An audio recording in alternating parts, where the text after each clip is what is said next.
Kia ora, New Zealand. Welcome to Sweet Chain Live. My name's Matt Drake. This is episode 168, and I'm joined this evening by my co-host. He's back, Morgan Harfeld. Good evening, Morgan. Hey, brother. I am back, and it is very exciting and a huge pleasure to be back on the show. We had to get rid of that other fella that's been on here for a few weeks. We even got him kicked out of hosting the quiz last night. But we might let him back on the show this evening with a few other awesome people that we're going to have on. Indeed. How are you I'm very week? well. I'm very well, thank you. Yeah. It's been you've missed a couple of really good shows. I don't know if you were able to catch any of them in Thailand. You seem to be coming to us through a very narrow window right now. But see if we can just fix that. So yeah, I don't know if you managed to catch any of the shows from the last few weeks. Whilst you're away or when you got back perhaps, but yeah, no, fantastic couple of shows, some good entertainment, and yeah, so go back and watch those if you get a chance. But how was your holiday?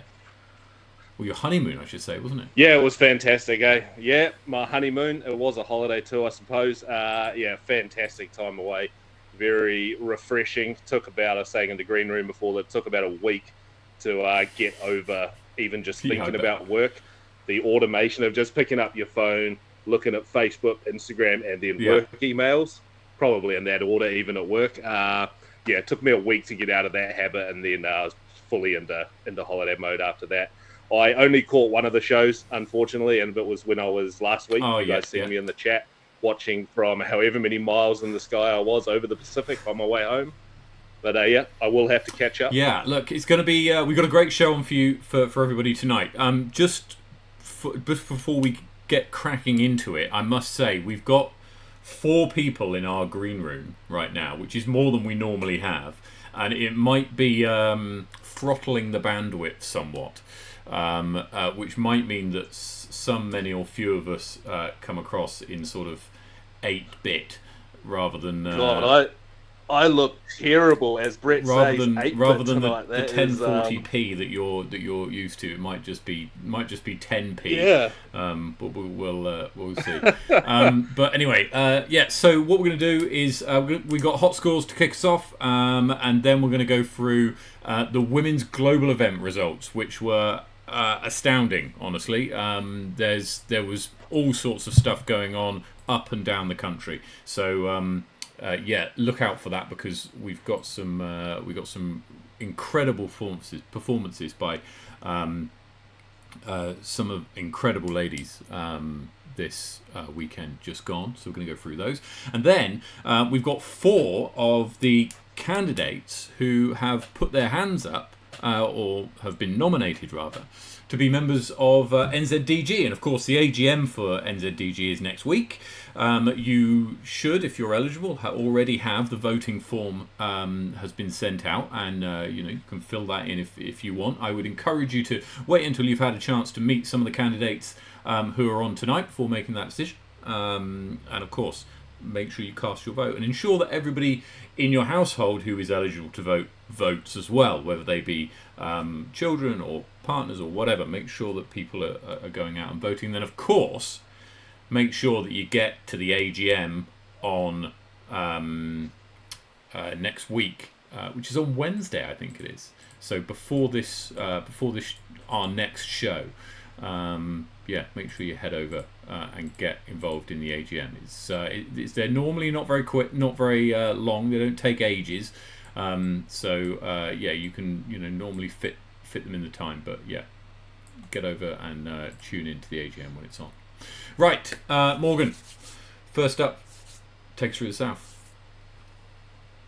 Hot scores, everybody, coming in from the deep south, and we have got the one and only Alison Tweedy this week, taking it down in Queen's Park with a 13 under par. Super hot score from the young lady starting us off this week. Headed over into Chingford. He is in the green room right now. We've got Mr. Calvin Cummins with a 7 under par, taking down Chingford for the week. Brockville's Nicholas McDermott with a 6 under par has the keys. Queenstown Gardens headed into my neck of the woods, and we've got Mundo McDisk, over in my neck of the woods, I should say, with a 14 under par at the Queenstown Gardens. He is also taken down Lismore over in Wanaka with an 8 under par. 12 under par gets it done for Sam Cole this week at Jelly Park. And he also holds the keys at Warren Park with a 10 under par. I thought that was 18 under par for a second there, Sam. I was like, what are you doing? But no, just a 10 under. 11 under par gets it done this week at Smallbone Reserve with Mr. Sam Hall. Jeremy Little down at Queen's Park Reserve in Christchurch there gets the job done with 3 under par. We've got a tag team, a duo of Dog Tucker and Reese Wynne Jones with a 1 under par at Saxon Field this week. And rounding out the south at Branford Park with an 11 under par, Alex Batten holds the keys at the top of the south. How did we go in the north in this the week, north, Matt? it's Brett Carlisle, Boom Boom, and Matt Badger who share the honours this week in Berrenport and Hills. In Wellington, across the water at Hikoikoi, it's Ton P and Lotte Pepper who hit a 24 3 under par. Up at Harcourt, Ben Morrison shoots 4 under par for the hot score. Over at Linklater, Joel Simpson hits a 11 under 21. And Maryland's, it's Kona who hits 5 under par for the hot score. Over at Spa Park Black, John O.C. shoots 5 under par. Up at Henderson, Sam Hitchcock hits 10 under, and Jackson Sullivan does the business at Woodhill with a 13 under par. Finally, Mikey Wyhan rounds out the hot scores this week with a 1 under par at Rosedale. So congratulations to everybody who got a hot score there. Now, Morgan, did you get to catch any of the women's global event results, or any of the stuff that was going on with that? Yeah, I was just keeping a bit of an eye on all the events around the country, and man, some incredible scores coming in from the ladies from the top of the north to the bottom of the south. Yeah, I won't spoil any of the scores. We'll wait till we go over them all and get a good review. But man, right, just incredible. Let's start with that. Let's start with that then, and we'll start, if we can. We're going to start in Christchurch, and oh dear, we've lost Morgan. Let me just bring him back. Oh, I promise I'm still here, guys. There he is. Maybe I did leave just after Ewan's comment. One second, we'll get. There he is, and. Hey, you get the full body version. There we go. Right. So so in Christchurch, obviously Christchurch played host to MA1 and MA3 as well. Magnus Davison wins that division over Dwan Fisher. But in FA1, Alexandra Williams takes out the win quite comfortably in the end over Stephanie Stridham and Abigail Stridham in second and third. Sarah Keane in FA40, and Janine Frost wins comfortably in FA50. Donna Cormack competing in FA55, and Holly Norris takes out FA2.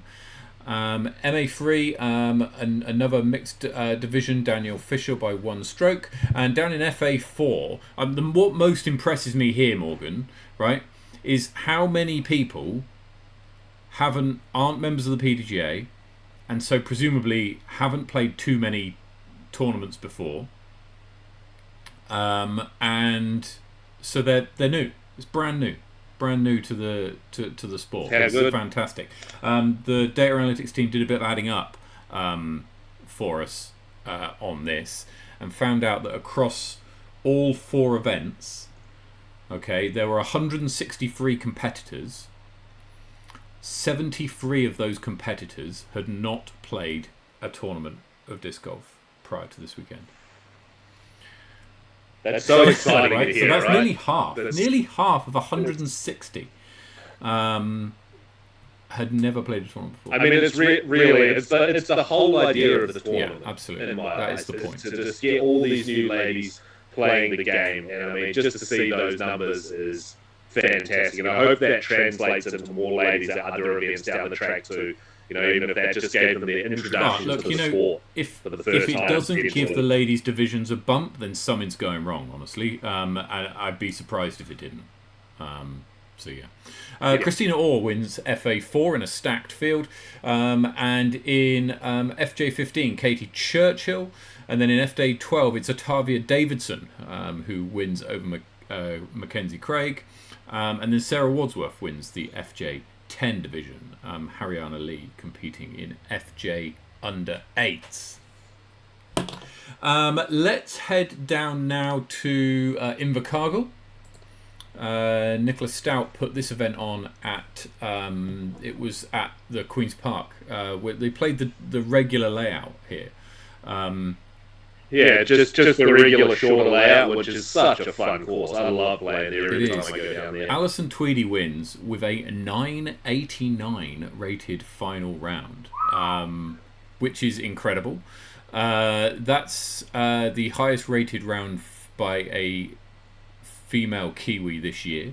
And also, what they do in Women's Global Event, the whole thing, they if you play 2 rounds or more, they take the average of those 2 rounds and then put them against all the ratings of everybody else who played in the same division as you, but all over the world, right?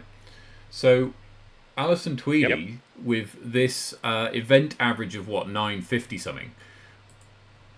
And if we have a look at the Women's Pro Open, all these names here you recognise: Holyn Handley, Ella Hansen, who won OTB, comes in second here. I think it's your 2 best rounds are included, because obviously these were free round events. Kat Murch, Owen Scoggins, Eleazar Meitling, another junior who's playing very well at the moment. Paige Pierce, 10.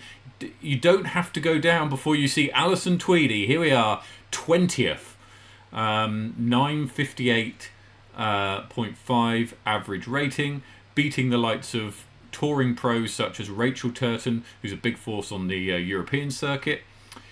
In the UK, Maria Oliva, Erica Stinchcombe. These are all like names. Jennifer Allen, Holly Finley. These are names that you see on the Pro Tour. Household names. Highest outside of the US, absolutely. And narrowly, Missy Gannon, who's shot just 3 ratings points ahead of her. Which is incredible, considering Missy Gannon, multiple major winner, and it's considering Missy. It's an incredible performance by Alison. Honestly, to shoot a 989 rated round, and 44. What's that? 44 is 13 under par. That's not a course that you've got to be on it. That's her hot round. That's her hot round for the week on Sweet Chain. And it'll be a hot round for a while. She got an ace in that as well. The little short one that's over over the log. Over the log. Is the one. Yeah. So yeah, that's great to see. So fantastic work, Alison. Well done. On the victory, beating out Nicholas Stout quite comfortably, and also beating out Victoria Speller. I mean, these are people who would normally play very well in New Zealand, and that's just an incredible performance. So congratulations and well done. Yep. Rowan Simmons wins FA1 by 3 shots over Hayley McPherson, and Hannah Joint in third. Marie Cummings wins by a shot over Sue Brown in FA40. So congratulations to Marie. That's a good victory. Yeah. Lee Gillespie takes out the victory in FA50. Robin Agnew competing in FA60, and Linda Hunt wins FA70, which is incredible that we've got ladies as young as, I don't know what the youngest is, probably 7 to 70. Can we say that? Probably. For sure. Kate Pickerfley in FA2, and then in FA4, another stacked division with lots of people who haven't played. Rachel Findlater takes out the win there. Miley Smith and Hayley Rance also competing in the junior divisions. So look, well done to everybody who competed in Invercargill. Tip of the cap to Nicola for putting on an awesome tournament and setting the scene for Alison to do what she did, which was incredible. Right, let's move up the country and let's go to Wellington. So Kath Headley put this on up at Harcourt Park, kind of a modified Harcourt Park / California Park layout, playing off some slightly different tees, some slightly shorter tees, and some to the regular California, and some changed pars as well. I think just to kind of soften Harcourt Park up a bit. It can be a bit. Harcourt Park can be a bit cruel sometimes, and the pars can be a little bit unforgiving. So yeah. In FPO, Briar Gardner wins by 11 strokes, and then in FA1, Michaela Kerr wins with an 11 under par. Smashed that out the park, that's right. didn't she? I mean, 901 and 854 rated, so beats out Bonnie O'Neill and Paula Wilson. And then in FA40, Amy Whitmore shoots a 942 rated final round, 18 under par. And again, what we're going to do is we're going to just pop over to the world rankings. Seems bizarre to say that, but it is what it is. And let's just have a quick look at the amateur 40 plus. Who do we see here? Number one, by baby. 10 ratings points. It's not even close. That's not even close. Over 2 rounds, 10 ratings points is like 5 strokes. That's like, 4 or 5 strokes. That's incredible. So congratulations, Amy. Fantastic performance. Best in the world. Over the weekend, and she also has managed to hold on to her Global Masters Series 2024 rank as well. Amy Whitmore, the best amateur master lady in the world. How exciting is that? It's incredible, quite frankly. So well done to her. Kath Awesome Headley, stuff, who obviously knows the course and designed it. Was obviously played very well, but struggled to keep up with Amy. But a good performance by Kath nonetheless. In FA50, Kitty Tunnel wins, and in FA55, Deb Mills shoots 3 under par with a solid performance. Jane Bray in FA60, Eileen Doricott in FA65, and Hannah Rushworth takes out the honours in FA2 with a 6 under par. Emma Doyle wins FA3 with +2 over Vic McMurdo. And in FA4, we've got a name that, well, at least a surname that some of you might recognise. Lizzie Wake wins FA4 by 4 shots over Karen Chow in what I believe is her first tournament, obviously younger sister of Johnny Wake. In runs in the blood. There's no stopping him. In FJ18, TJ Owens Rawadi with a solid performance. Caitlin McLeod in FJ15 takes out the win, and Sophie Creech competing in FJ12. So incredible performance by Amy in particular in Wellington. And finally, let's go up to Auckland. And the feature about Auckland was 56 players, Morgan. I think this was the 11th most attended women's global event tournament in the world. Wow. So good. Charlotte Dunkley running this one. Every year, puts on a good tourney. A women's global event on, she steps up and knocks it out the park. And they frequently in Auckland have 50 plus people. It's not the first time they've had 50 plus. This took place at Woodhill. Michelle Simpson was competing in FP50, the only pro in the field. Charlotte Dunkley wins her own tournament with a 9 under par. Laura Backer wins FA40 by 2 strokes. Rebecca Bennett wins FA50. Louise Brewster wins in FA55, and Fiona Menzies wins in FA65 with a 3 under par. A pretty solid score there by Fiona. Marek completing in FA70, and Esther Long wins FA2 by a single stroke over Megan Gray. In FA3, it's Nan Wild who wins with a +1 over Sashisho Ushio. And And again, another stacked. Look how many players in FA3. It's insane. 16. And then then the FA4 same again in FA4. again. Marcia Zheng wins over Aria Perez in FA4. Lucy Gojak competing in the juniors. So you've got.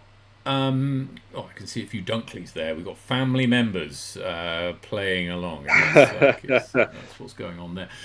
So incredible scenes around the country for the women's global event, and so tip of the cap to all of the ladies who were organising it, all of the men who were helping out, whether that was caddying or helping to organise, and well done, and to all of the ladies who competed and played so very well over the weekend, and to the 73 ladies who played their first tournament this last weekend. My message is I really hope that you get the bug and it bites and you want to go out and play again, and you want to go out and play a bit more, and you want to get yourself some discs, and you want to start throwing them more and more and more, and you get addicted like so many of us are. But yeah, in any case, I hope you enjoyed it, and I know I've had the pleasure of going along to some women's global events in the past, and they've been an absolute crack up. So I hope that they lived up to the expectation, and it was a good weekend. It certainly looks like most, if not everybody, had a fantastic weekend, Morgan.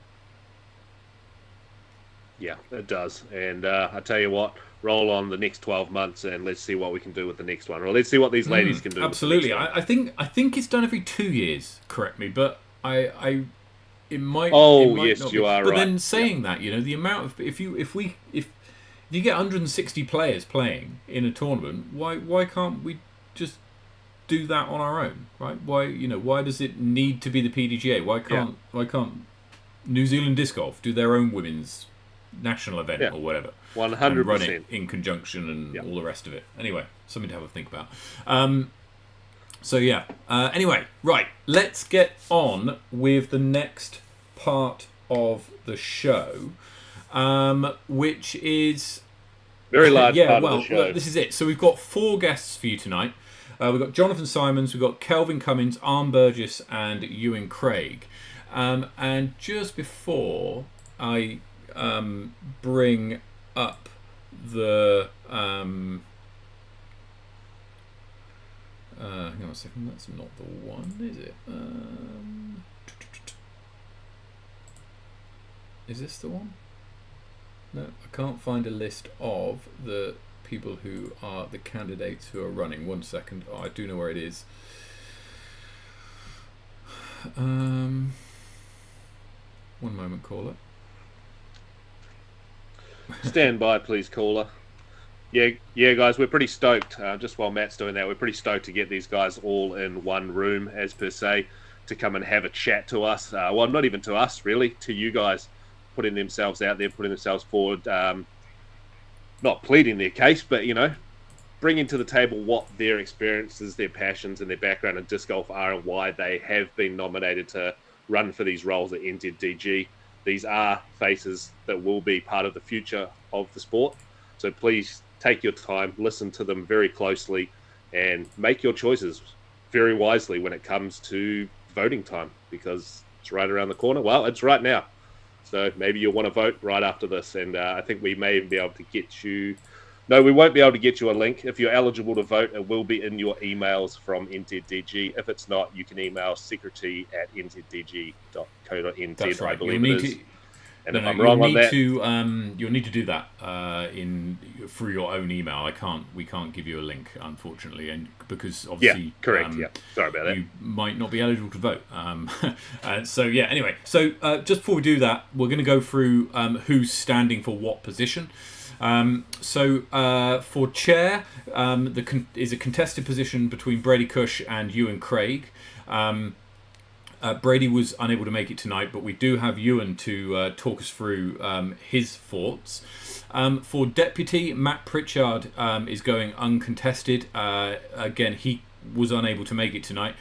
For Treasurer, we've got Jonathan Simons. He joins us tonight. We'll be speaking to him next.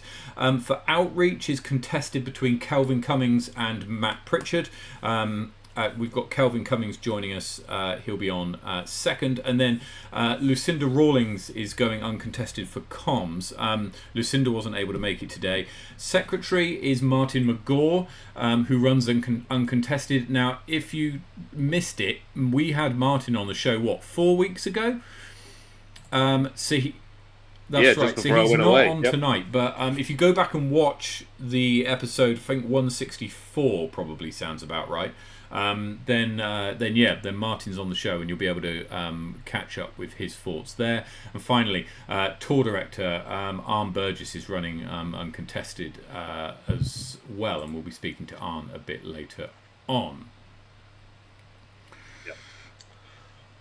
Matt, just when you're doing this, I got to be honest, I can't look at myself like this anymore. I'm going to change camera. All right. Right.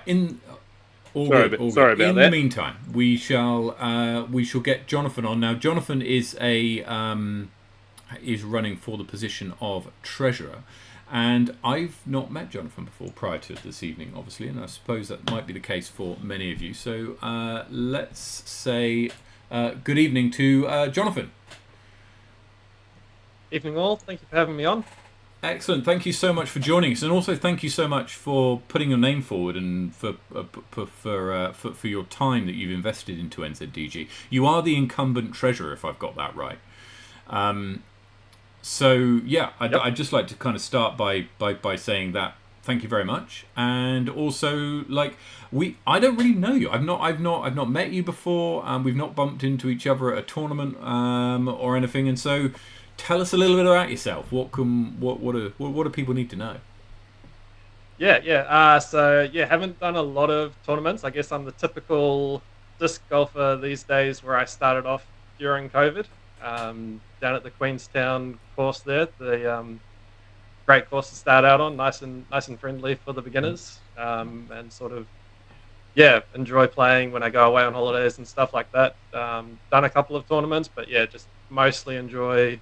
Sort of a casual round with friends. I guess main thing to know about me, I guess I'm just looking to help out and give back to a sport that I really enjoy, and I think it's a great way for people to get active and get out there, enjoy the sun, and hang out with friends. What drew you to treasurer position then? Sure. So I actually started off helping out last year as the deputy chair, and then the treasurer stepped down halfway through the year. And so for the board to function, the treasurer is one of the roles that you need to have filled at all times. So I sort of put my hand up to help keep the board ticking over. And so I've been doing that for coming up 5 months now. But I've got a background in analytics and help different organizations out with finances and stuff like that, so I sort of have a bit of an inkling for numbers. Okay. And the accountant's pretty good at helping Matt Sally. So what have you seen in your time on the NZDG board that you're kind of thinking to yourself, this is something that I'd perhaps like to do differently in this next term? So I think one of the things that I'd do slightly differently in the next term, and it's something that we've sort of been talking about and working towards, is getting more of a focus on sort of the grassroots and getting people into the sport. So you can look at the thing like the women's event that we've just had, where we've had, a lot of females getting out there and trying out the sport and doing that. I think the last year, a lot of what we were doing was getting the systems and processes in place to get the sort of larger tour ticking over well. And we've had big events like TDU and stuff like that come along. So making sure those things hum. The next year, something that I'd be passionate about is sort of getting that grassroots, so you sort of get a funnel of players coming into the sport, and then we can sort of progress them as they want to up the ranks. In terms of the systems and the processes, can you give us an example of what you mean by those? Sure. So I mean, a lot of it's sort of things like changing our technology stack. So going to things like the Google Suite, which is free for organizations like NZDG. So it just brings our cost base right down. Doing things like sort of getting a lot of the procedures around tours a little bit more streamlined.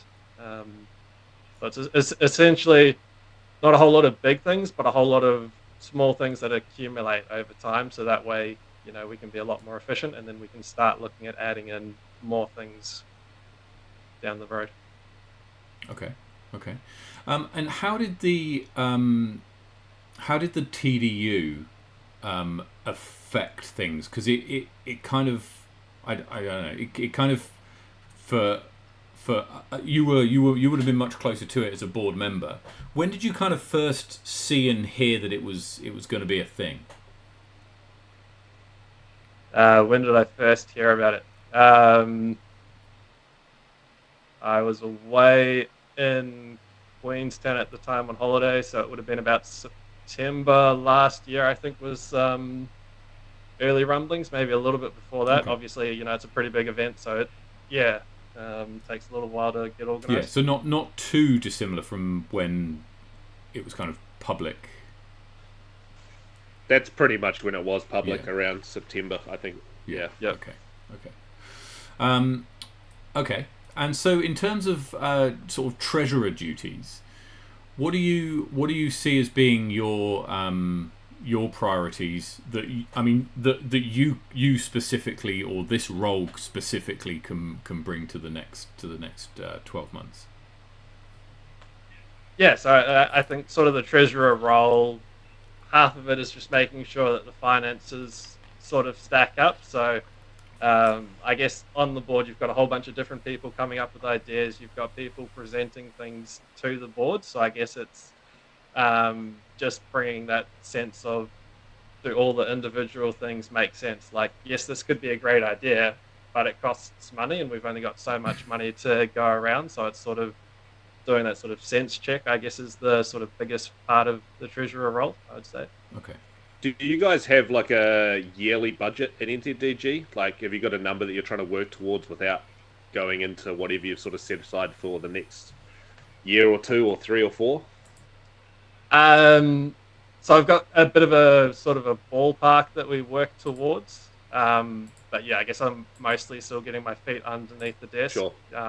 Coming into the treasurer role in the last few months. So it's, Yeah, that's fair. Yeah. At the AGM, one of the things that gets I don't know if voted on is the right word, but confirmed, I think is probably a better word, is the financial reports for the previous year. Have they been published yet? No, so the accountant's doing a final audit of those at the moment. So hopefully tomorrow, I think, is when they should go out. Fantastic. And that's for the essentially calendar year 2023, eh? Correct. Yeah.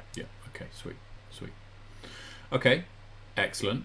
And sorry, whereabouts are you based? In Queenstown, did you say? So lived down in Queenstown for 6 months last year, but I'm currently up in Auckland. Oh, you're in Auckland. Okay, fantastic.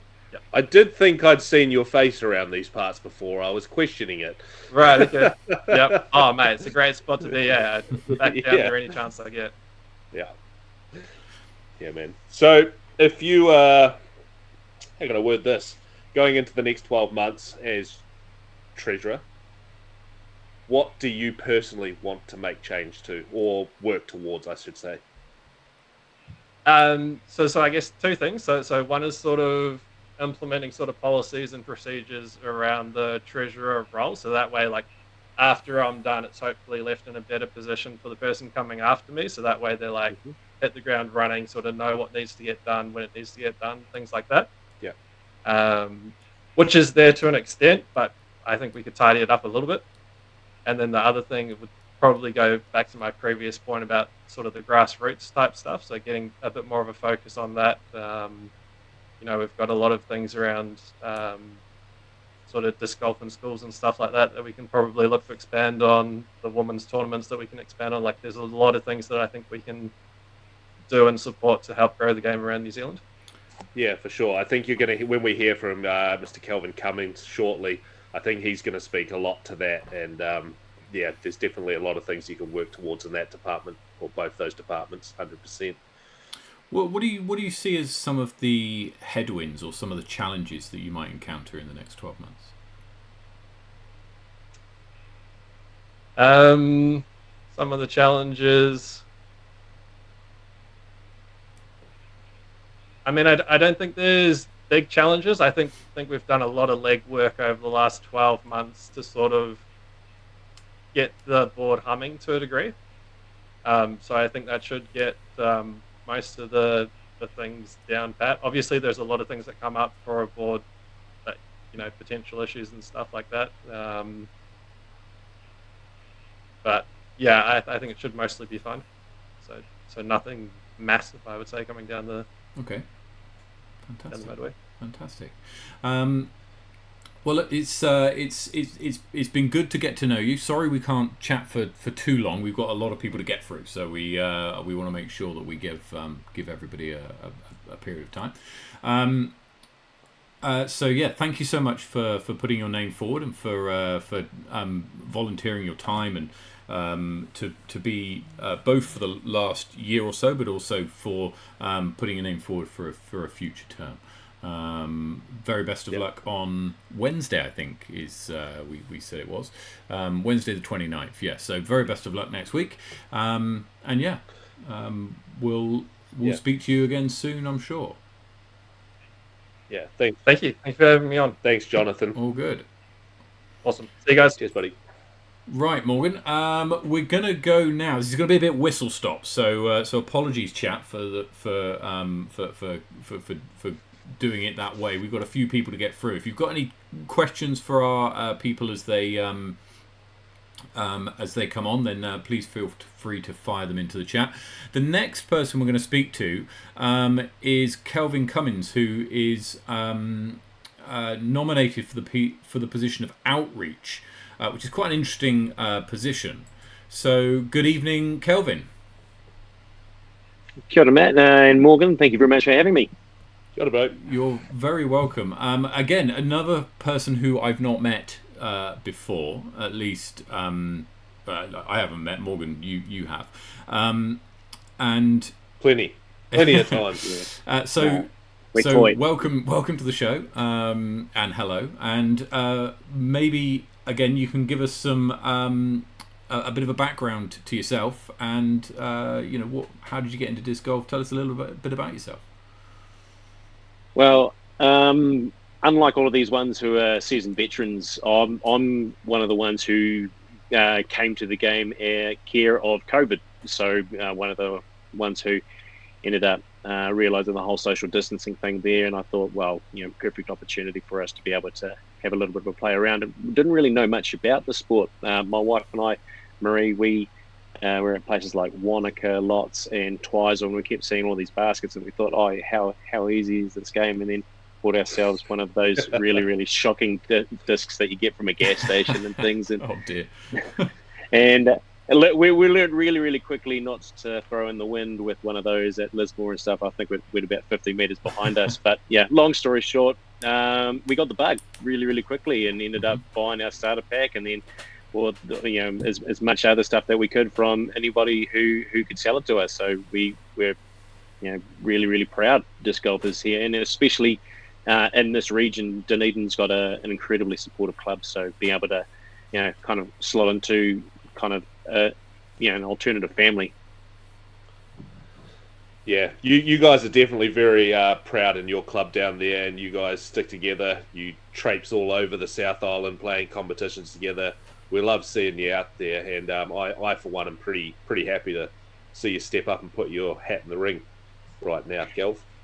Yeah, thank you. I wasn't originally going to pop my hand up. I've always been quite keen to be able to support and help develop anything that I've been kind of associated with. Like, I used to be tied up quite strongly with Dodgeball New Zealand as well. But I've definitely got dreams about where disc golf can be in New Zealand, and there's so many great things that have already been happening in this country, with the different tours that have been happening, being able to get the touring pros to come down here. How mint is that? But yeah, from a teacher's perspective, I'm really, really keen to be able to see the development of the grassroots of the game, and be able to kind of scaffold that so that we've got a really, really strong game going into the future. So the outreach director is an interesting position. Talk us through your interpretation of the responsibilities of the role, and perhaps some of the things that you feel you can bring to it. Yeah, so it's kind of one of those roles there where it's kind of planning and directing and kind of coordinating activities a little bit, but pretty much just giving out a really positive, favourable image of what it is. So raising the awareness of disc golf to New Zealand and the world. I'm sure all of you have heard hundreds of times, "Oh, we're going to grow the sport. We're going to develop the sport." The sport. It's those kind of 100%, and it's exactly that. Every time somebody mentions that we're growing the sport, effectively they are outreaching. They are saying that they are introducing people to the sport. They're bringing in their spare discs and stuff, and somebody who happens, a kid who happens to be out there on the field, just passing them an old shoddy disc and stuff, just so that they can kind of have a little bit of a play, and just plugging it up, pumping up each other's tires to be able to make this sport as strong as it possibly can be.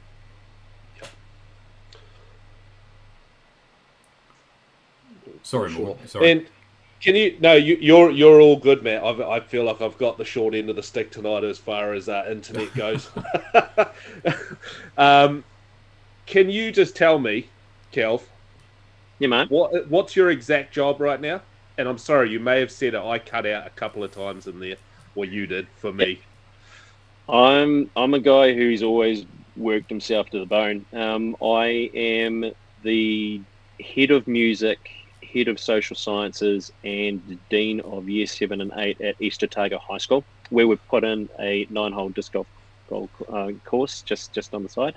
I am also I'm a professional entertainer as well, so I'm playing in solo performances and duos and bands and recording albums, and winning awards for songwriting and performing and things from that angle there as well. Fairly busy. Yeah, so especially from the schooling standpoint, the outreach director really does speak to what you're doing in your personal life with the kids. Year 17.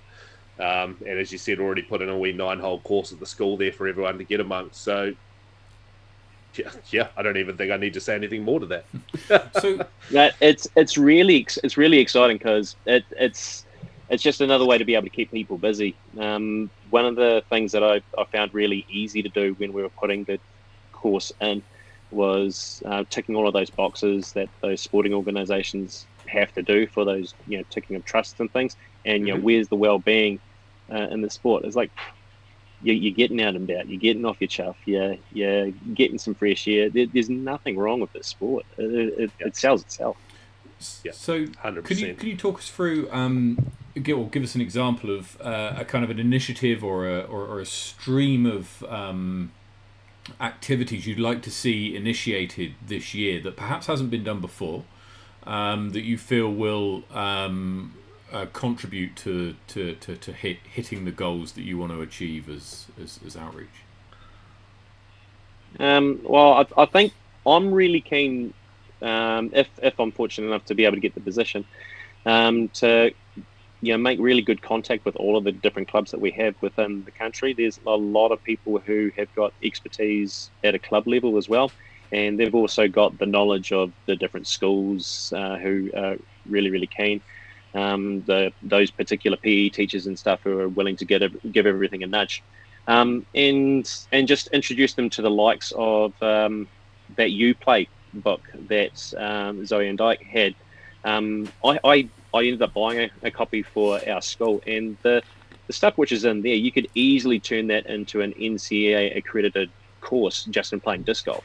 And you've got the ability to be able to kind of build the skills at a school level by potentially getting club members who are willing to help be a part of it, to come in as experts or coaches, tutors, that sort of thing there, and then from that be able to drop in those wee hints of, oh, did you realise that there's a tournament coming up and there's there's positions there for junior levels, from 10 down or 15 down, whatever it happens to be.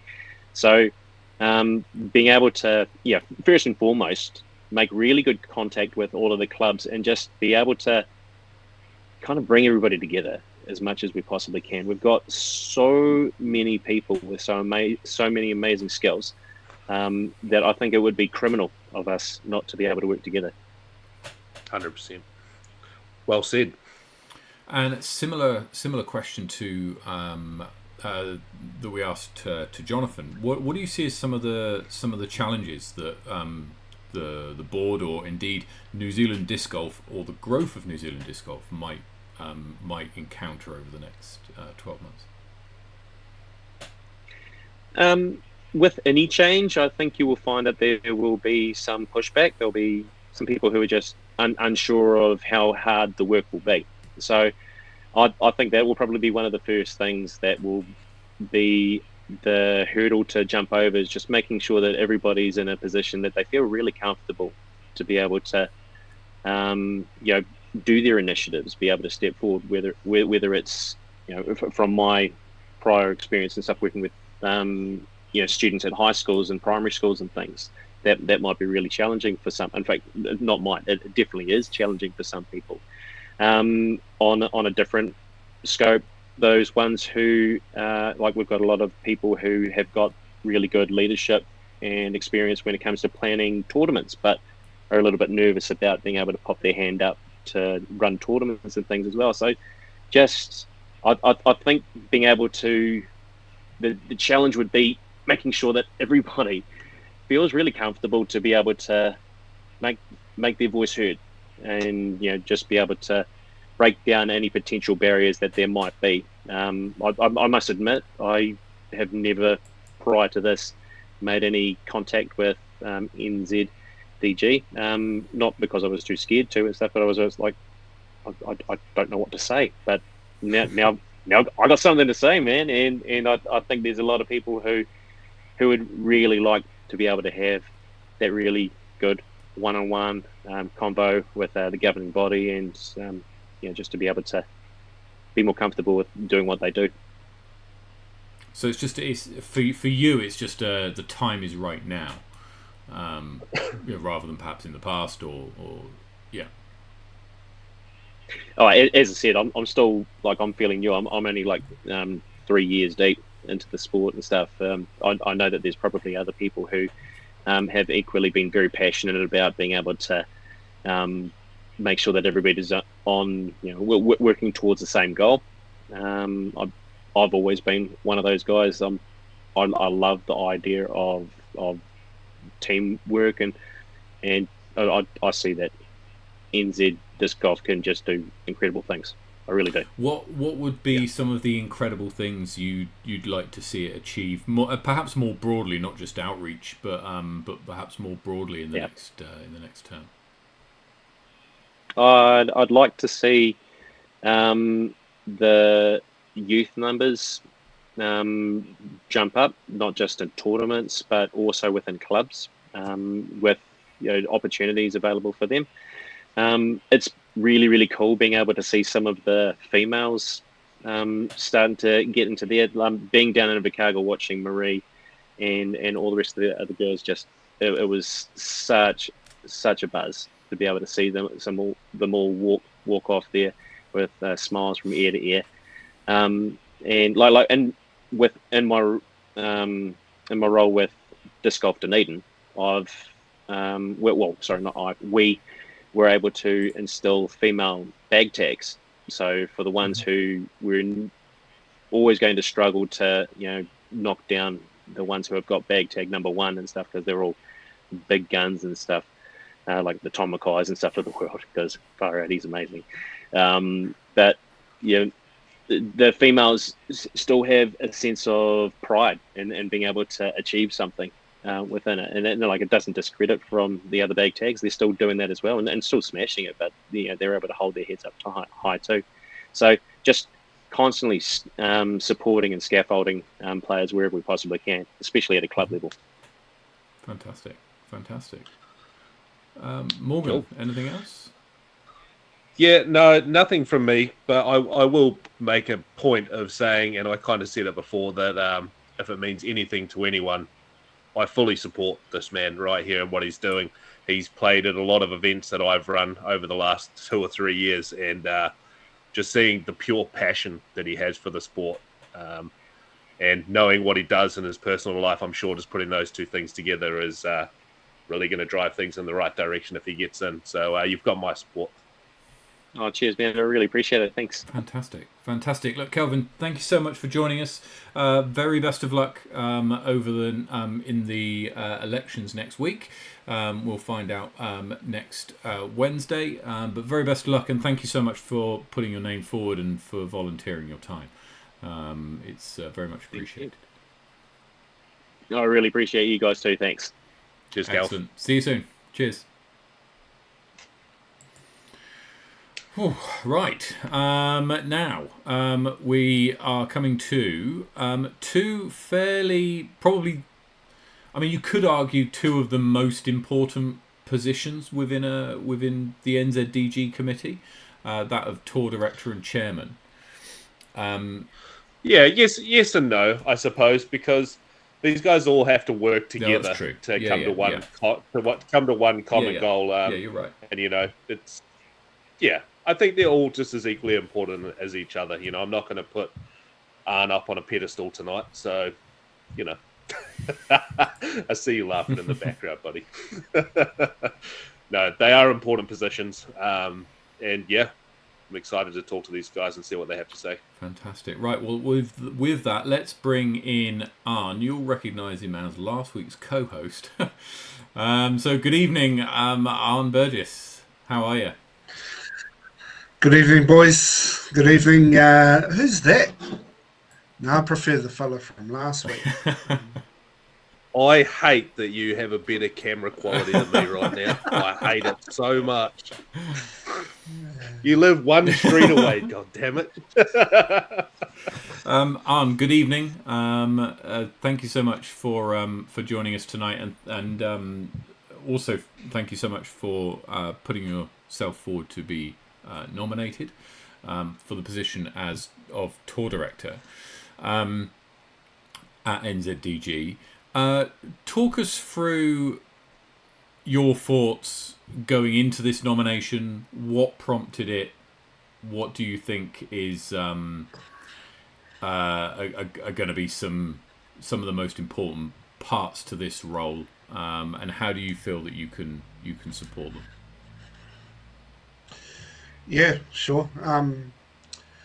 Would it be cheeky to say that I want to chair, but Ewan said no, I'm doing it? No, I'm joking. Look, I suppose I've got a little bit of a background about me that people might not have known.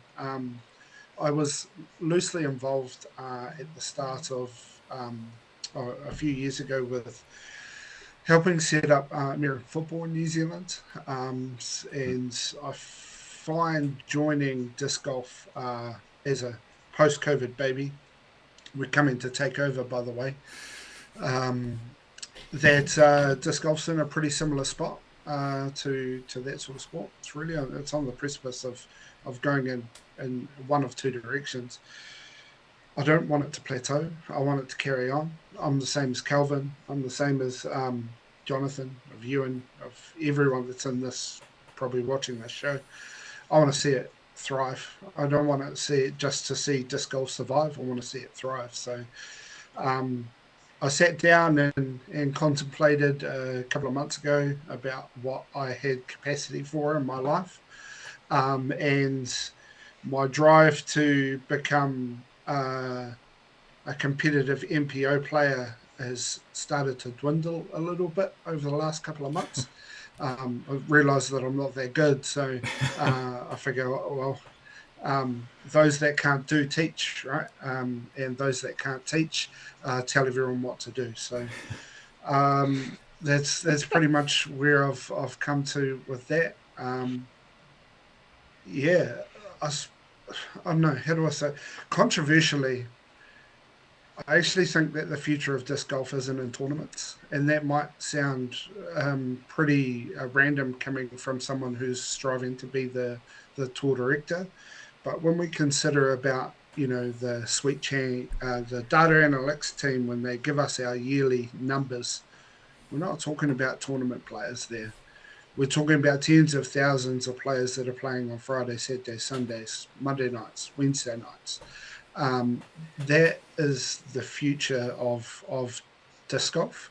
So what I want to work on is how do we get those players, the 73 odd ladies that had never played disc golf before, how do we get them playing tournaments? How do we get MA3s moving up to MA2s? How do we get MA1s, which is a massive field, moving up to MPOs? How do we get Levi's, Francis's, Ethans of the world over to the Disc Golf Pro Tour and playing more often, representing our country and giving me someone to live vicariously through? So, what are some of your ideas? Now, you've written a cover letter, which is available if you go onto the NZDG website. Under candidacy letters, you'll see the candidacy letters for a number of different people. For Ewan, Matt, Brady, and Arn have candidacy letters on the website. For people who haven't read that candidacy letter yet, talk us a little bit about through what some of your ideas are and the and how you see the tour changing. Yeah, I don't necessarily know if it's the tour changing. I think it's allowing the tour to take the step to the next level. A couple of ideas that I have an opinion for. I want to see a more equitable membership system. Yeah, I would say 95% of NZDG members are members because they pay a $5 or $7 fee at every NZDG tour event that they play. So for me, who played like 5 of them last year, I paid 5 membership fees. Yeah. Some person that played in one tournament, I think I only played one, maybe 2. Membership. Yeah.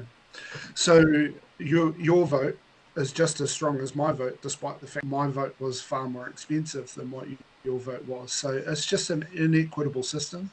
I want to see that membership go back to the clubs having membership to NZDG and the clubs passing that membership cost down through to their members, so to speak. So to really lift up those clubs that are really pushing that system as well.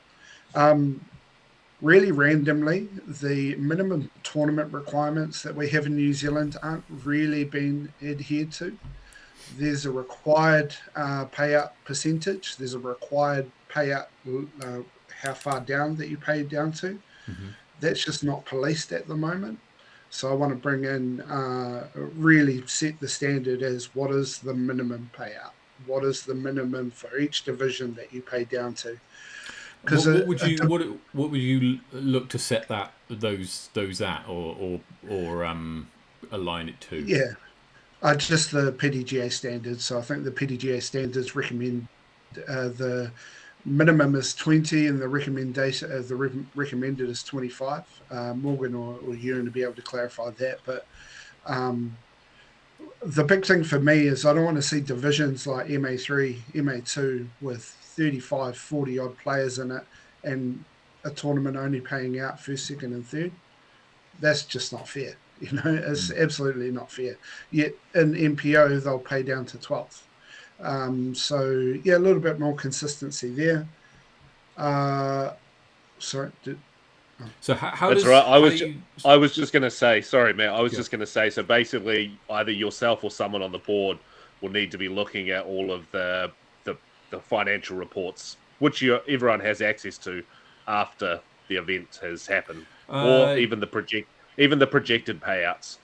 Yeah, I don't. Yeah, so I mean that what you've just described there. There's a little bit of work that would need to go into it, right? Because as well as Oh yeah, suggesting like the policy and and getting agreement as to what the percentages will be, which is you mentioned broadly in line with what the PDGA recommend. You also need a mechanism for collecting that information from tournament directors in a Yeah. accurate and easily to digest kind of format, right? You don't want it coming in 27 different formats. Yeah. And then also deciding on, well, what does it mean if it's not adhered to? What does it mean if it's nearly adhered to, Yeah. etc. Yeah. So I mean, yeah, the reality is that NZDG have relatively little power to really enforce that, except for the fact that, oh, well, next year you won't be on the NZDG tour. If you can't meet the minimum standards of the tour, you can't be on the tour next year. So that's the only real form of mechanism that DG have the ability to do so far. I think there is ways in which, as an NSO, so a national sporting organisation, that leveraging Sport New Zealand for a little bit of more funding, so to be able to channel funding down through NZDG through to clubs and tournament directors, that gives a little bit of a carrot for tournament directors as well. So some incentivization to be really offering up more equitable prizes and prize payouts. So how yeah, much look, how much money should someone make from running a tournament then? What should be the kind of profit margin for a person running a tournament? There is sort of allowances within PDGA standards, and it is a little bit looser for international, so outside of the US and the UK and Europe. So it is there's a little bit more room for clubs or tournament directors to be able to take a little bit more than what they would in America. I have no problem with that. I have no problem with tournament directors or clubs making a little bit of money for a basket fund, or to be able to put into people's gas tanks to be able to get the equipment all over the show, to be able to recycle equipment, so on and so forth. yeah. What Your issue is more based around the balance of payouts between divisions, right? 100%, because the reality is that our amateur player base is the biggest. They need to be supported, and if we don't support them, then I want lifelong disc golfers playing disc golf tournaments. I don't want a disc golfer that's going to come in, catch the bug for 10 years, get sick of it because they played 10 or 12 odd tournaments and got bugger all out of it, and it just got too expensive and annoying. So and then the other thing that I put in my candidacy letter, which sort of aligns to that, we need to get rid of split tier tournaments. We cannot have split tier tournaments. So what I mean by split tier tournaments is an A/B or an A/C. It's just ridiculous. If you're going to have an A tier for the pros and a C tier for the amateurs, that's not fair. That is absolutely not fair. So I'll be pretty strong on that, seeing how I can work with PDGA to ensure that those sanctioning agreements don't go through. I don't know how much power we would have as NZDG, but the amateurs deserve just as good a product as what the pros do. And so if you can't deliver an A tier across all divisions, then don't do an A tier. So talk us a B tier, do a C tier. Talk us through why someone might run a split tier, and then how it disadvantages some people. So I suppose it's just the effort and the requirements to be able to. There's differences in requirements for added cash. Two, there's differences in setup, sort of quality of equipment, quality of course, how the tournament is looked after. I think the reason that it's happened is that the sport's gotten really big really, really quickly, and tournaments have gone from 80s, 120s to 200 pluses. And so that's really hard to deliver.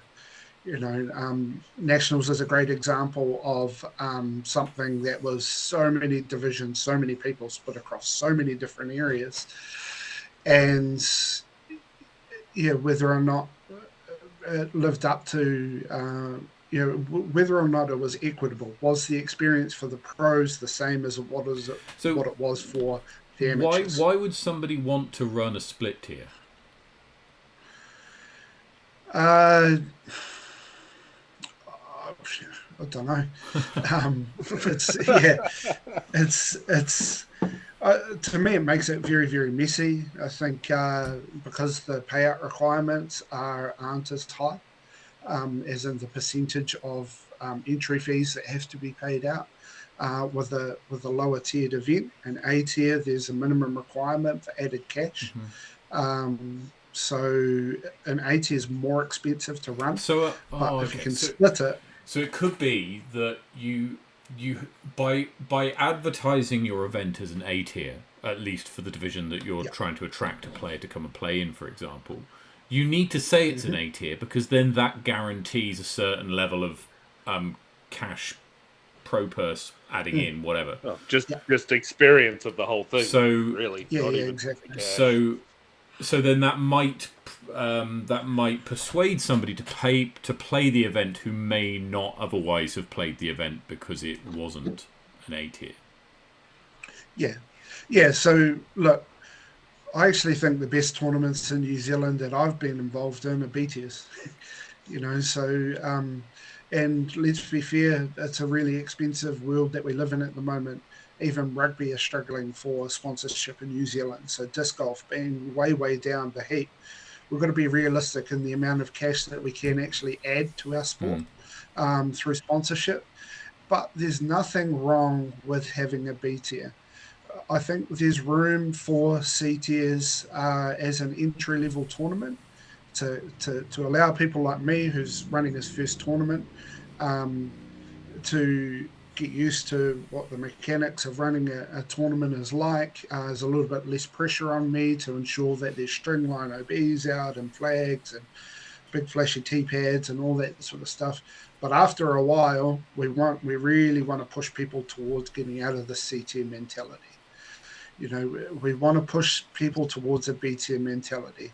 And, people will say I'm biased, and I will be biased to my mates at Generation. And this is the only time I'm going to stroke your ego, bro. And their mission to uplift the player experience. Within the Elite Series, minimum B tier standards there.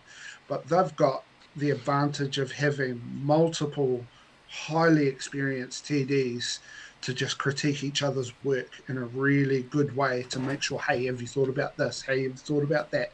What about changing this? Waihi Tapu, Adam and Morgan are running the tournament, and Hayden and Tommy Strawbridge are down on the beach fixing a T-pad. That's the mentality that we need to get to for our bigger tournaments. I think it just got lost in translation that the majors had to be A tier. They don't need to be A tier. They just need to feel like an A tier. And again, biased GCO. I was staff there, so I will shout it out. It was a B tier. Everyone said that came away from it said it felt like an A tier, and the payouts were consistent with it as well. So, look, that's what I think I can do, bringing to tour director. But my big thing is I go where Ewan goes. That man is the hardest working man in disc golf.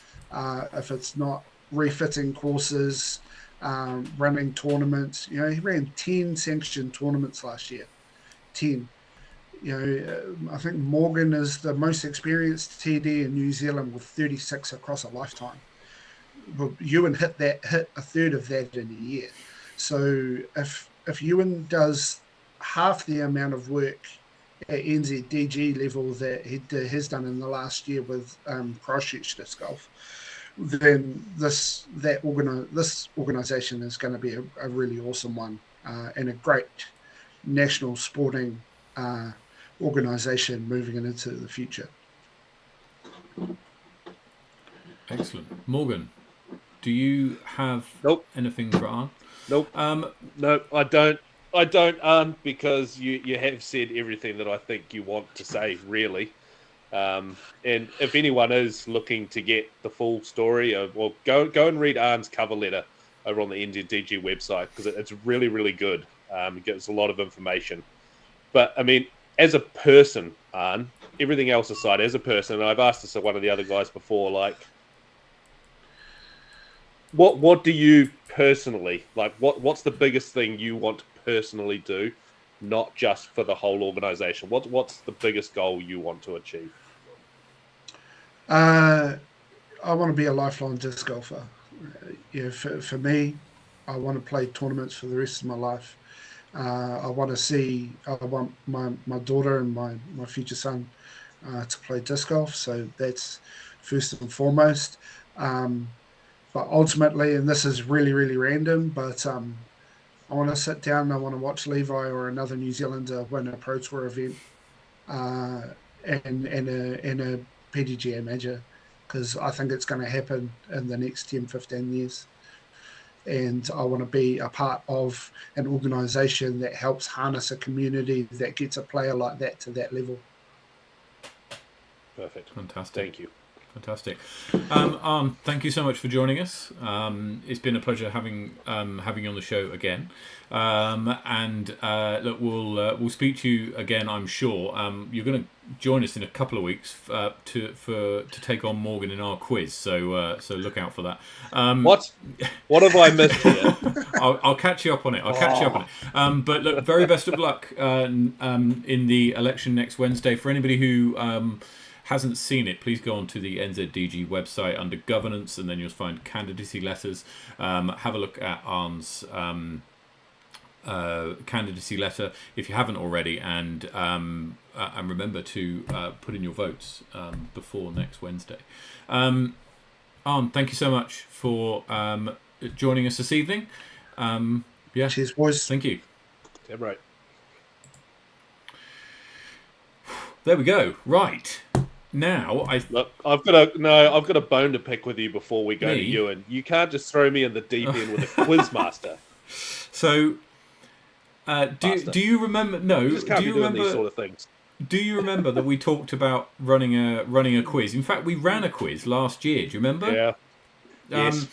Well, and you and Brady both did terribly, but we're gonna do a similar kind of thing in a few weeks. The data analytics team are hard at work compiling some suitable questions, and we're going to have a bit of a quiz night, and it's going to be you versus Arn, and obviously chat as well. So chat will be involved. You'll be able to chat your answers in, and it will keep tallies of scores, etc. So it's going to be a lot of fun, but we'll have a head-to-head. I shall be asking the questions, and then you and Arn shall be going head-to-head.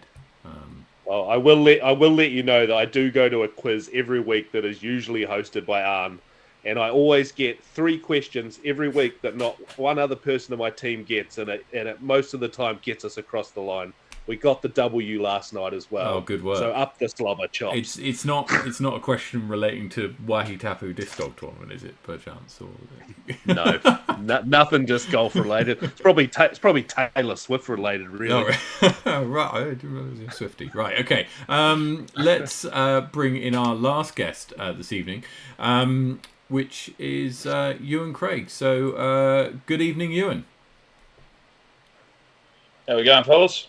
Very good, thank you. Mate. Very really good. How are you this evening? Oh, great as always, mate. It's always good to be watching you guys and listening to people who've gone before. Just want to shout out to Jonathan, Calvin, and Arn for coming on as well. It's great to hear you talk and to be able to sort of connect with you a wee bit on what your thoughts are and where we want to take this. It's very good to hear there's a lot of common ground there amongst 4 of us that I look forward to hopefully being able to take advantage of. So first up, thank you so much for A, coming on the show, and B, volunteering your time and energy into the role as chairman. Or what I guess for people who don't know you, let's hear a little bit about you and tell us a little bit about yourself and why this role and why now. Okay, I'm just going to prefix this just slightly with public speaking and this kind of talking stuff isn't really my bag. I don't do it for a job like Mr. Arn does. I am a man of the trades. That's my background, engineering particularly. Problem solving and solutions to problems is what I do for a job. Normally more with mechanical systems, but translates. Those of you that will know me from Christchurch, Arn said we're up to 10 events now. I would have thought it's 5, but apparently we've clicked over 10 this year. I've kind of been a bit of a silent achiever in the background for those guys, and really the disc golf side, I got in just before COVID and then got locked out of it for however long we were stuck inside. So that was probably harder than coming in after COVID. Then I've sort of found that, what you put in is what you can take out. So my thoughts are the more you put in, the more you should get back out of the game. So for me, that's really my driver, and obviously my daughter now also playing competitive as well. Both my son and my wife come out socially, so really for a community side, I get a good sort of sense of feeling and being able to put it in and facilitate for my club, for my sport effectively. And why the position of chairman? And what do you see as being some things that you'd like to achieve this in this term? So Anne touched on it before. My NPO career is not going that great either, but disc golf as such, competitive is one aspect. It's not the entirety of what NZDG should be doing. It's not the entire game either. It's a tiny little bit to the side that we love, but there's a lot of stuff that I feel I'm probably better poised with. Arn really wanted to be tour director, so we pushed him that way. I feel with my sort of being a bit more direct and sort of focused on time management, being able to set Arn loose in that role, and then also the other guys being able to sort of collaborate and listen to things, and just if they get stuck with things, we can find solutions and move forward. That's what made me think this might be a better position for me to just kind of drive the ship rather than just be a smaller part of it. So I'm getting a bit lost where we're going with that. So really for me, the chairs, it's an opportunity for me to be able to help these other guys to get their ideas together and just keep us focused so we don't go off on tangents, and really just sort of bring people together around one or two clear objectives, but to also be able to see the bigger picture. And the bigger picture for me is the amateurs and the social guys. And competitive's great that we're going to do some for that, but we also need to make sure we're not missing out on the minorities as well, and on the other smaller bits like juniors and women. Okay. So you're really club level focused as well, then. Yeah. That's your core premise, really, is to be really club focused, lower tier focused, and things like the tour, they come along with the whole package. Yeah, for sure. And I mean, I'm as good as anyone else. I like going down and seeing the guys came down for tour down under, and we've had Ella, we've had Avery. They to me, and this is going to also sound weird, are kind of an add-on to your event. That's not the reason I personally play. Like, it's cool to meet them, but watching them and that, like, I don't kind of aspire. They're on a different path to what I think I am. I go out because I enjoy it as a social activity. It's what I do to get out as a stress relief and a circuit breaker for work. Yeah, that's what's driving it for me, is the social and being able to see other people also enjoying it, rather than so much watching pros. Yeah, for sure. Sorry, Matt. Oh, sorry. I just want to come to a question that we've had that got messaged through to me. And the question is this. Given that you've not supported NZDG in the last year, you've not played any NZDG tour events, presumably you're wanting to see or make significant changes in NZDG. What changes should we expect if we vote for you? I'll just suffix that. I did play Sub-Zero, which technically counts. Okay. Technically. So that was my one. It's a fair question, and I mean that's the landscape we're at now. I mean, the genie's out the bottle with Elite Series. There's no putting it back in. Same with TDU. So we're in a landscape now where we do have multiple facets, for a bit lack of a better word, that are doing their thing. It's now how we stitch these elements together to work forward in a progressive way. The big driver for me, going back 2 GCOs now, so our first GCO, we were South Island champs. I was rules official there, but also sort of like the underling to the assistant director. So I did a lot of the rego. Coming out of that event, we sat there and we went, cool, here's a bill for $7 per player on 248 players. What did we get for that? And that's always been the bugbear. And then when we came around with, well, that's kind of your genesis for Elite Series as well, is that wanting to like band together and share assets, but then also what are we actually getting for the money back to that? There was no promotion on comms. If you watch social media that week, so this is 2 years ago, and fortunately going back, there was no real sort of hype for GCO for South Island champs.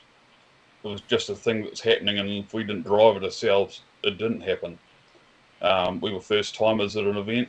There was no support given to how to work cards, how we should do things, or how we should maybe look to like what would be a better improvement to what we were planning. And really, we walked away from that, and the thoughts as a club were, well, would we do it again as an NZDG event? Not at this point. So that's where, as a club, we've kind of aligned with Elite for last season.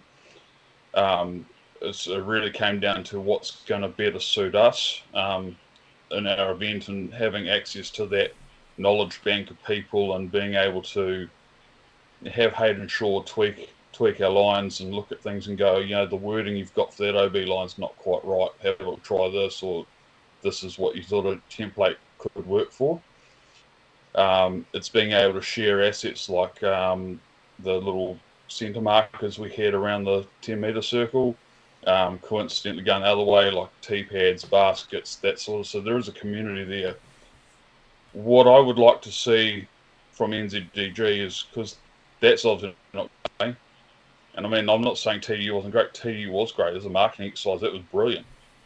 Everyone was here. Everyone was talking about it. You couldn't open Instagram without seeing it. You couldn't open Facebook without seeing it. You knew it was happening whether you wanted it to or not. I'm not saying I didn't want to. What the biggest challenge I see in the next 12 months for us as a board is, how do we work with these factions to get a positive result for moving forward? So we're not just moving further and further out as two separate entities or 3 separate entities, because you still got to remember the NZDG tours there as well. Okay. The other side of what I see there as well, sorry, just one more point, is that whilst these events and elite ones are B tier, they are very good. They're very hard to put on in terms of the amount of effort that goes in, the cost that goes in. Where does that leave then your newer players like we've had over the weekend, your FA4s and that, who just want to show up for a day and just try it out? Like, you're not going to want to sign up for 3 days of it, maybe. So we need to make sure we're also picking up on the appropriate sort of, there's got to be appropriate feeder tournaments that are sort of keeping that grassroots coming through, and our juniors and our women and our amateur players, our MA3s, sort of hardening them a wee bit for battle and then feeding them into these bigger B tiers. Okay. Okay, so let's. I just want to take the example there you gave about GCO. Now, had you, for example, been in the position of chairman at the time that GCO was occurring, can you give us some of the kind of things that you would expect or would have liked NZDG to have done at that time, if you were the chairman at that time, so you had the appropriate tools and levers to pull, which would have led you to have a feeling that the $7 membership fee was justified? For us, I mean, for me, probably would want to have seen a bit more review, especially for a first-time club running a major. Bit more review into our preparations. How's things going on? What are the issues you're having?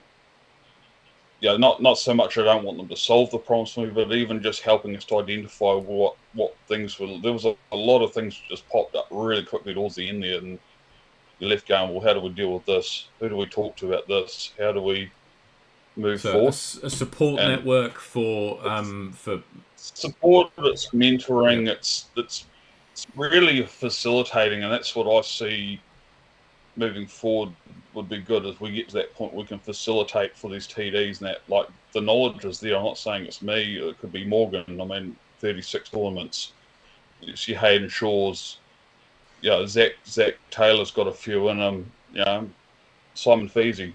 These people are out there. It's just getting those connections there so that you don't feel like you're alone doing it. And that's what we're trying to do a wee bit with the Elite Silver Series and that too. Obviously, I'm helping Arn out. Arn's taking point on basically all the Sub-Zero, but I'm there as a bit of a safety blanket for him. It's not that I know everything. It's just that, hey, I've been there. I've seen this as a problem. I've seen how to do cards this way. I've done tee times. It's just getting that knowledge in the right place to make sure that people know where they can find it, and it's not such labour intensive to find what they need. Okay.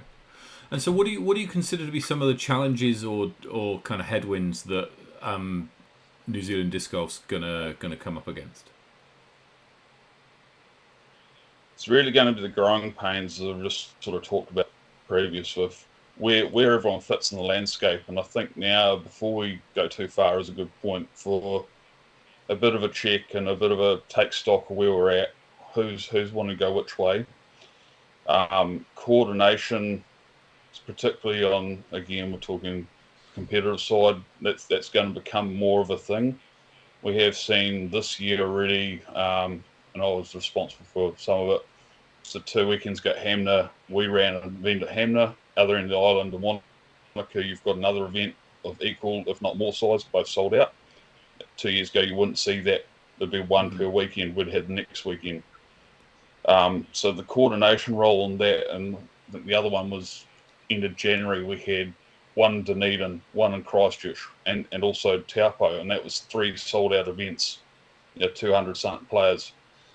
So coordination and being able to liaise between clubs is going to become a bit more of an issue for us, that we need to just be mindful that we're not stacking up and not only stealing each other's player base, but like, I know in the States there's like a minimum distance between events in a certain time frame along that, so that's going to come into where we need to take things. And so for me, I think part of that's actually going to be key, is getting our PDGA rep who should be approving this kind of work. And your first port of call should be a coordinator of some sort and go, has anyone got this weekend? Have we got a calendar open?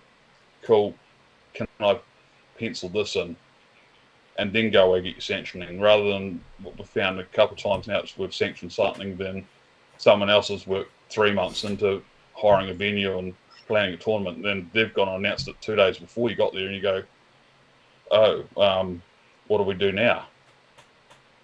So that's one challenge. The other challenge is, it's the systems thing, and I find it absolutely ridiculous as a member of the board, or member of the NZDG, that we can't send an email to our entire membership in the same night. I understand we're trying to do it with Google Suites and that, but they're free. Can't we just start a second mailing list? Can't we have 3 mailing addresses and send the same email, cut and paste in 3 ways, same night? Just basic things like that was sort of, you find that, and then the sort of the same system. Apparently, we're missing out on that information. It should be coming out from TD. So, like, our membership is meant to be comprised at the moment of people who've played events. Mm-hmm. Yet, to its credit, he admitted it, we haven't got a database that says, "Oh, hey, you haven't played Sub-Zero, aren't played Lords and Ladies." It's just missing, and that's kind of the key. When you're basing your funding model on that, that's key information we should have. Okay. So, sorry, go on, Karen. So moving forward as well, and that's where I sort of was going with the $7 thing. Like, that's the biggest barrier and the biggest difference, I guess, between NZ Tour events and like your likes of your Elite Series. That's the biggest barrier for clubs that I see. It's a cost that we need to find a way to eliminate. As Arne said, like, I've paid once for my vote, he's paid 5 times. So it's critical at this point we start getting taken seriously by NZ Sport as a sport. We change our constitution to come into line to whatever we have to do to access that funding, because that's money that we're missing out on now that could be pumped into initiatives for women and could be pumped into schools. That's money that we could be giving as prizes. But yeah, our majors, we've got 3 majors. That's money that we could be giving with them. If you're hosting a major, it kind of be nice to actually get a little bit of something from NZDG to seed your prize pool with, or for your operating costs. It's a partnership, but it's all going one way. So the changing the model is key. Okay. We got a question in the chat. What are your thoughts on the current financial position of NZDG, and what should the money they generate through memberships pay for? So I'm going to go straight at the bat. I have no clue what our current financial position is. And that in itself is a problem as well. I don't know. I know Andrew. Well, that's what's coming out, and that's what's coming out in the financial report tomorrow, though, right? Yeah, I mean that's what Jonathan talked about then. But remember, of course, everybody, that the financial reports run until December of last year. So quite a lot's happened in the first half of this year. A lot of stuff which might appear on the balance sheet that won't appear on the balance sheet until next year because of this year, etc. So it's difficult to know exactly what the situation is like right now. Do you know? As a member, though, you should have access to, like, if we want to find out, we should be able to. And same with the minutes to the boards and that. Like, this is just basic communications, transparency stuff that I think we could be doing better. I'm not saying everyone that is a member wants to know about that or has an interest in finding that out, but if you did really want to, what's stopping you being able to go to our website and just click on read last month's minutes? It shouldn't be a barrier. And that's maybe what would give people a bit more of an insight too into what actually happens at these board meetings and what goes into, and that's what we found with Christchurch too this year. Like, a lot of people have no clue what we do as a club or what's actually involved in the meetings, and they've just gone, oh, that must be high level, and they don't put themselves forward because they don't know what they're signing up for. It's that transparency and that kind of being open about what we're doing, and I'm sure there'll be times where you have to keep some things a bit, commercially sensitive. But on the whole, there should be at least some feedback, at least bi-monthly, about what we're actually up to. Yeah. Okay. Coming to your question, though, I did, with the money, I would prefer personally, and I mean, that's why there's a members' motion in there about travel grants and that. I can see what the travel grants are for. They do serve a purpose for some players, but I'm trying to get towards, and with Arne and hopefully Kelvin, a few others, we're trying to get to a point where we're benefiting the biggest number of people we can rather than a minority. I mean, yes, it's nice if you can get a couple $100 towards your flights to Auckland for nationals, but that couple $100 could be the difference between us having a FA4 division at South Island champs. Not, that might be what's holding the guys back from just going. They just don't quite have that little bit more for prize money. Things are stretched, so we could end up with another 12 players playing instead of one getting up to Auckland to play. Yeah, I think it's an interesting one, the travel grants, because it for me it says does this represent value for what for what you're getting. That's what I would say on it. We'll cover the members' motion shortly when we just after we finished with yourself. But Morgan, anything else that you'd like to ask of Arne at all? Not of Arne, of Ewan. Sorry. Well, for starters, this is Ewan, not Arne. Much better looking. We have been called Ewan before. Nah, mate. Ewan, for someone who started off this by prefacing it and going, I'm not a big talker, this isn't my space, you've done really well at getting across all your points there. And I don't think there's too much to add unless you do have anything more to add. I do not have any questions for you because I think you have portrayed yourself and what you want to do very well. I do just want to throw an idea out. So what I want to bring to the table, and I've already talked to Kelvin and a little bit about this as an idea. So what I also want to bring to the table is a bit of new thinking and that we can look at. One of the things I see as being with nationals, a bit of a barrier for the younger players is the fact that unless mum or dad's going, you're probably not going. And that's coming as a parent. Like, I don't really want to drive my son to an archery competition for 3 days and not play myself. I definitely don't want to pay $180 for it, and accommodation, etc.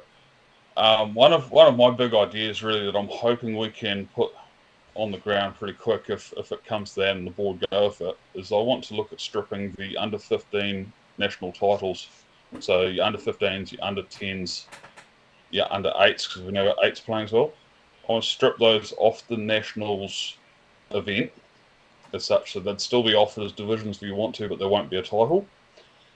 I want to take that and then apply this great bloody format we had with WG over the weekend, or something similar, and spread it out to the regions and make it a bit more accessible. So if we were to do it in a one-day format, a couple rounds, it might be an event Christchurch, one in Invercargill, one Dunedin. Mm-hmm.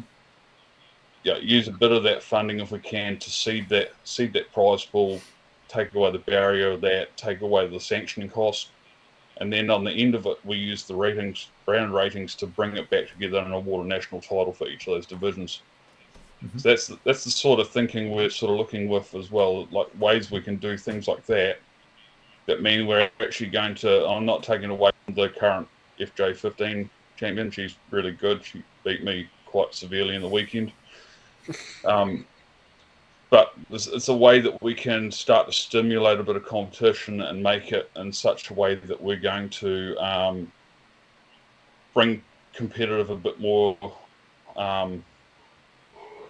accessible to your players who wouldn't otherwise travel on their own back. I mean, it would mean that you wouldn't have players competing in divisions on their own and winning by default the national title, right? Because they were the ones who were able to get there and play the event. If you kind of had it spread out in the regions. The other side there is that gives us the advantage of being able to spec that as almost like another national itself, or another major itself, or that kind of national event, but spec it in such a way that we can go, cool, is a 3 kilometre course suitable for an under 15 player? Probably not. That's a good shout. If we get it down to play 1200, something like Jelly Park, and we're actually going to see these round ratings. Yeah.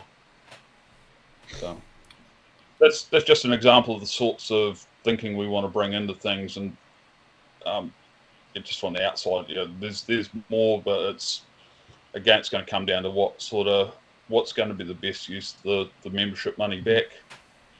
How do we get that model to a way that we can increase that money in without so much having to charge you that money at every event?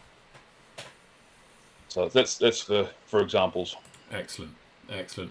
Anything Fantastic. else you want to add, Ewan, before we let you go?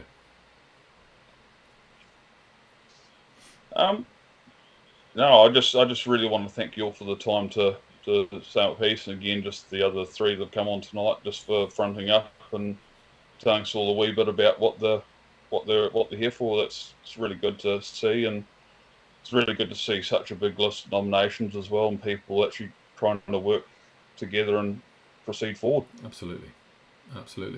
Well, look, Ewan, thank you so much for coming on the show tonight, and all the very best in the elections next week. And we'll speak to you again soon, I'm sure. Thanks, guys. Thanks, Ewan. Thanks, Mod. There we go. Right. Whew.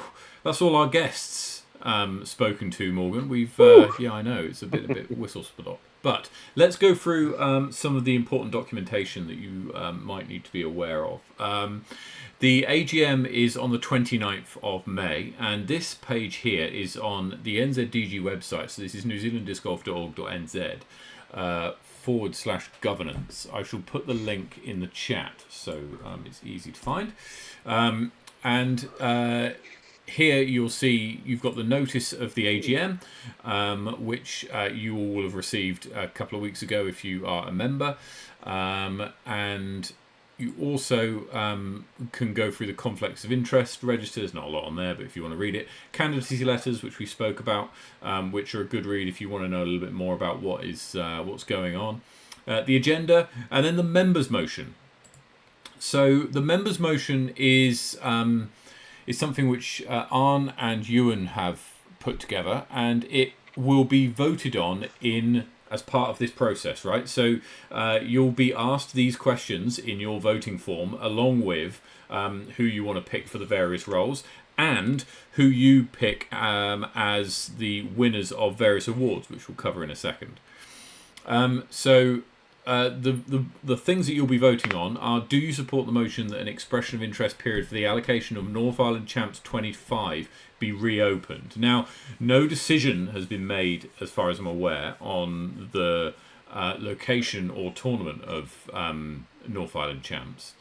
Obviously, we know Nationals is down in Christchurch, but the North Island and South Island Champs was Twizel, I think, has gone back to Twizel. Twizel, but I don't know if it's officially been announced. That's just kind of what we squeezed out of old mate on the show about 4 weeks ago. But so we're asking here whether an expression of interest period for the allocation should be reopened. Presumably, we're wanting the answer to be yes, because that gives a fair crack at getting a competitive tender going. Motion number 2 is: do you support the creation of a working group to review and redraft the Constitution? So a couple of things to consider here: that any new Constitution needs to be ratified by a 2/3 majority vote of the membership to pass. And the second thing is that the Constitution has to be reviewed before 2026 in order to comply with incorporated societies legislation. So it has to happen before then anyway. Now, personally, I would be in favour of it. I think the Constitution does need a rework. We've spoken to the guys today about, and several of them have talked about membership fees and finance models, etc. And I think that comes into the Constitution, as does perhaps tour standards to a degree as well. So that's something which you'll be asked to vote on. Motion 3, do you support the motion to publish to the NZDG website all previous board meeting minutes, including minutes and agendas, AGM minutes, SGM minutes, which are already there, but just for completeness, treasurer reports and financial statements? Me personally, I'm saying yes, these should be redacted, of course, for commercially sensitive information.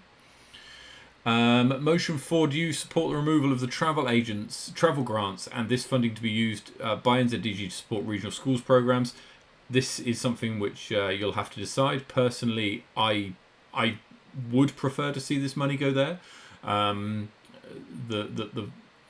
value is a very focused value with travel grants, whereas I think the regional schools program is broadly helps the community and disc golf and hashtag grow the sport far more.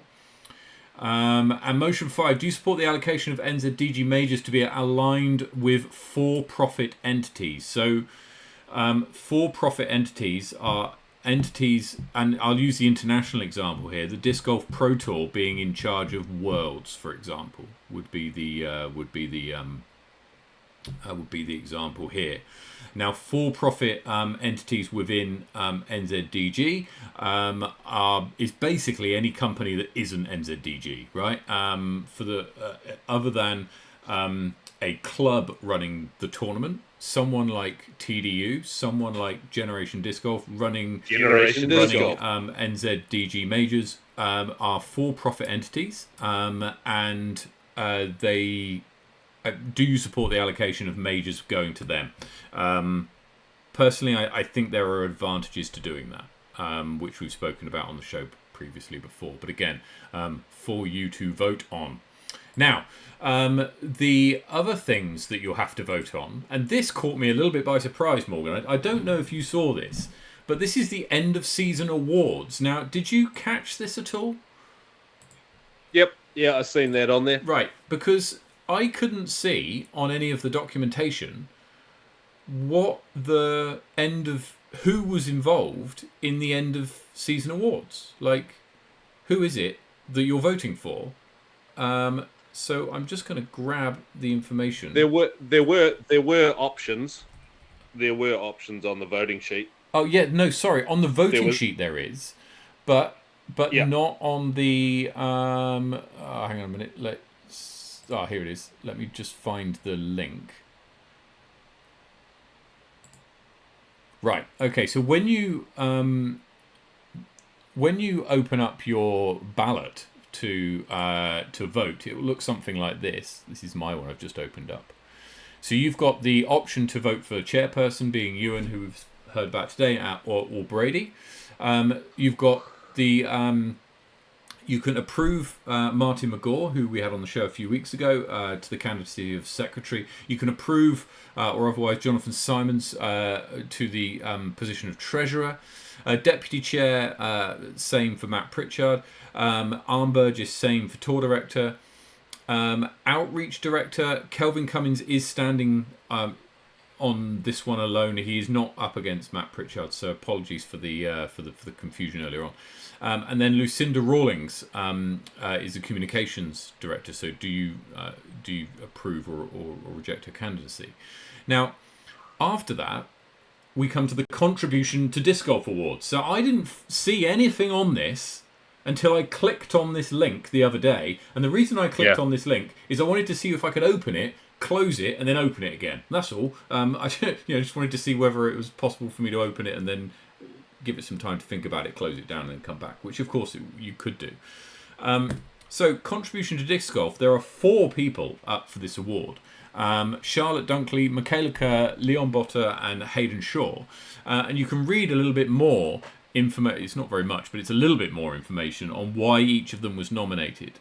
Here, so Charlotte nominated for Women's Disc Golf and Women's Global Event. Michaela Kerr services the NZDG Tour and Tour Points App Creation Administration. Leon nominated services to Christchurch Disc Golf and Junior and Women's Disc Golf initiatives. And Hayden for services to disc golf events and course development. So again, vote for who you think is most deserving of the contribution to disc golf award of those 4. Ewan's just made a comment going, no space to nominate. No, I mean, it's funny, right? I spoke to somebody there was a chat that I'm in, and I was talking in the chat about this award. And then someone in the chat said, well, I nominated 3 of those people. So I thought, well, hold it. When was the mechanism for doing that? And how did the other person get nominated? I don't... Anyway, so I'm not entirely sure. Now, look, these 4 people are incredibly hard-working people in disc golf. They do incredible amounts of work free of charge. And in some cases costing them money. Some of these people have invested heaps of their own money tens of thousands of dollars in some cases for the development of this sport. And so it's important that you vote on who you think is most worthy, but it at least gives you a choice there as to how people got nominated initially. I don't know. Most improved player, your choices are Johnny Wake or Connor Rance. Again, two very worthy nominations there, who have had two incredible years, honestly. So vote for who you want to win there. Most improved female would be either Alison Tweedy or Hannah Edmonds. So again, you get a vote on who you want to vote for there. And then we get to the members' motion, which you're asked to either approve or reject, according to the your choices there in the 5 members' motions that we just spoke about. So there we go. There's your process. You've spoken to everybody. You've heard from everybody who's available to help make your decision. Please go and vote. Make sure you vote, and also please see you at the AGM on Wednesday next week. It's at what time did it come up, Morgan? Can you remember off the top of your head? Have I got a? I cannot. Sorry, off the 8 top of my head. o'clock. 8 o'clock, and it will be on the Zoom conference, and the link to the Zoom video Zoom will be sent to people, or it might have already been sent to people.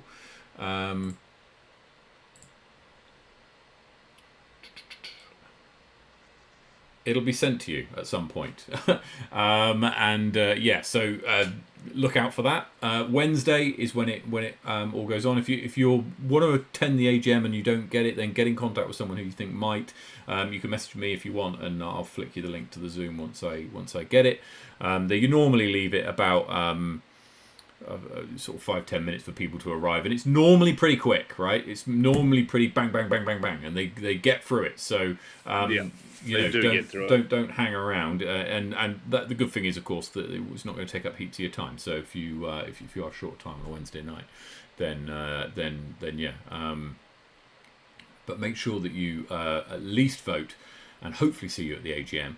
Let's very quickly go over some of the upcoming events, Morgan. Yes. That we. Did you manage? Did you see our new one in Queenstown? Did you manage to get that one in I there? don't know. Let's check. Have I got the new one in Queenstown? Negatory. Oh. It is the same weekend as the Black Ice, the final meltdown. Okay. Which is also, I believe, only 1 or 2 spots away from selling out that Black Ice event on the 22nd of September. I wouldn't be surprised. That series does sell out normally quite quickly. Let's get Morgan on the screen. Oh, hey guys.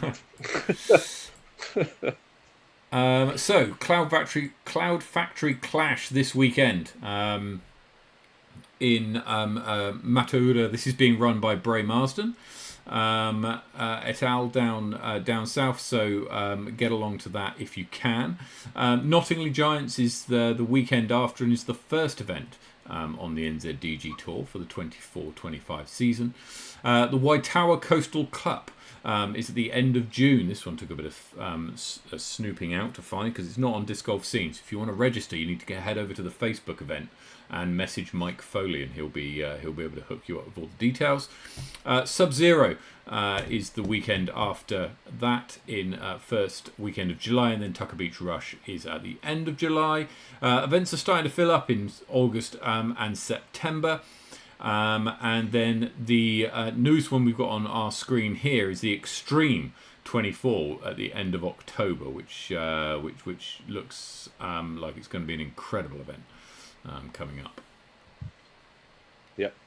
So yeah, we've got the Flight Park Open here in Queenstown at a private course just below Coronet Peak on the 21st and 22nd of September. So registration will be coming out for that on the 1st of June. Okay, excellent. Which is just a week away. Add that into our upcoming events for future weeks. And then finally, to the power rankings. So Alison Tweedy moves up 4 spots to 5th. In the country following her victory down in Invercargill. Amy Whitmore and her victory in Wellington moves her up 4 places to 8th. Kath Headley's tied 2nd place at Wellington, moves her up 11 places. And Fiona Menzies, 3rd place, moves her up 8 spots to 15th. There is no change in the MPO top 20. Due to there only being sort of MA3 players playing, but a shout out to Magnus Davidson, who climbed 23 spots to 58th. Nice. So there we go. Thank you so much for staying with us for tonight. It's been a bit of a long one, so thank you so much. I do have one more thing, Matt. Go for it. Yeah, just one more thing. Just a bit of a thank you to send out to the community. When I was away on my trip, I was fortunate enough to play 3 different disc golf courses, one in Houston, one in Mexico City, and one in La Paz. The course in La Paz is Paul Macbeth Foundation course, which I know I've already said to you guys before. But 2 years ago, we ran a nationwide Paul Macbeth Foundation event. I think we ran 9 or 10 events all on the same day here. Around the and when I got to La Paz course, to Rancho El Camino, had a really big chat with the guy there. They're doing some awesome work there, and he just wanted to send a massive heartfelt thank you to our whole New Zealand community.